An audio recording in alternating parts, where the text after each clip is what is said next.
Okay, if you like this video, subscribe to my channel, but let's get right to it. So my wife and I hit the red box and we checked out Hustlers, which has been out for a while.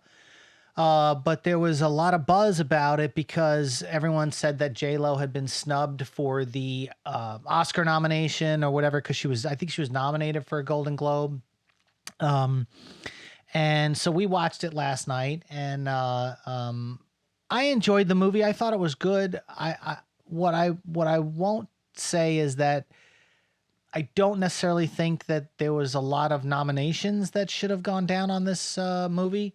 And I don't think I'm being biased. I just think that, sometimes actresses make choices to create a buzz and maybe do things for award seasons. Like, a lot of actresses will do something like something totally against type and play like a prostitute or a stripper, like Demi Moore did with Striptease and so on. Same thing with J-Lo. I think she was trying to shake a tree. But what's really cool is it showed, I think it did a better job than the movie Striptease in showing the lifestyle of exotic dancers, strippers.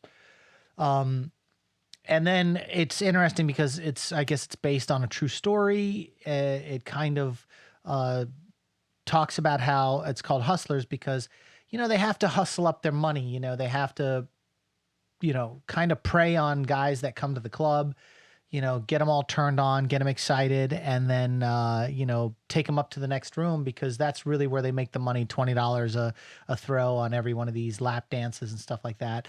They had some pretty wild characters. Of course, you had every type of stripper that could have been out there.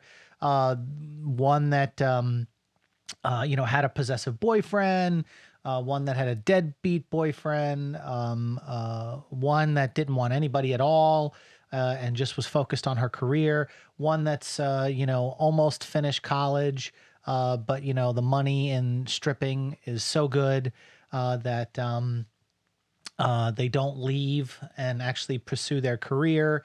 It's hard when you make, $3,000 a night in one night, which is more than a lot of people may make in a month. And then this whole dynamic where the twist, because it's based on a true story, is when the financial market crashed and they had to figure out a new thing because all their clients were mostly because this club was in New York City, it was mostly like Wall Street people. So basically what they had to do is come up with a new idea to get these guys to come to the club. So what they would do is they would hit them with like Rohypnol or something in their drinks, bring them back to the club, and then get their corporate cards and just rack up 50,000 and the club was in on it. It was a whole scam. And everybody got a piece. The door guy got a piece. The guy who ran the club got a piece. The club, everybody got tipped out from all these big expenditures from these corporate guys, these Wall Street guys. And but then of course, because it's based on a true story, everything goes south. And next thing you know, all these women are on the hook. I thought Constance Wu did a fantastic job. She was basically the lead actress in this. She had a daughter, and she had a grandmother, and she was trying to help the grandmother survive because the grandmother was living off, her pension check or whatever, and it just wasn't enough to pay the bills. And so Constance Wu, became a stripper to make some quick cash, and then meets up with Jennifer Lopez. They become friends. And see, the thing is, you become associates at like a club like that, which they were showing the relationships. But this was the first time that Constance Wu and Jennifer Lopez became friends and partners, because normally it's dog eat dog in a place like that, and everyone's pawning to get the money. So, and they befriended each other because they were both single mothers. They both had kids, and they were both trying to do better for them as far as lifestyle and stuff like that. Overall, I think the movie was great. At the end, I thought, when the caper was completely, like discovered, and the cops were brought and everything. I thought they would get serious jail time, but they didn't. They got like probation for all the scamming that they did. 5 years probation. One person got, and then two of the other girls got like they had to go to jail on the weekends and for like 6 months. And then they were fine Monday through Friday, but they had to turn themselves in every weekend.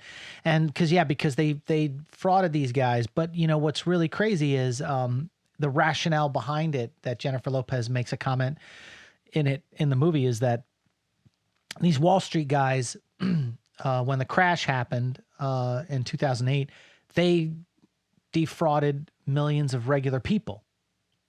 So why not stick it to them and defraud and those guys and take their money? Because all they did was take everyone else's money, and they would basically come to clubs and blow thousands and thousands of dollars on strippers and alcohol and cocaine.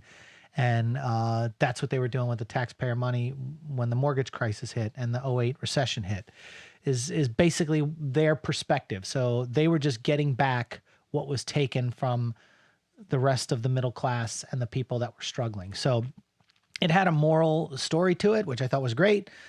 And again, it was based on a true story. I like this movie. I think everyone should check it out. I thought Jennifer Lopez did a great job. I don't think it was anything that was Oscar worthy or, but because she is a dancer. So even though she learned all the stuff for the pole dancing, it was still kind of an art form like that. So she didn't really necessarily, I don't know how she really stretched herself with the role. That's what I'm trying to get at. But I liked it. I enjoyed it. It's a one-off for me, but you should check it out. It's at Redbox right now. Check out Hustlers. Jennifer Lopez, Constance Wu. Let's talk about it in the comments section, and we'll see you on the next one.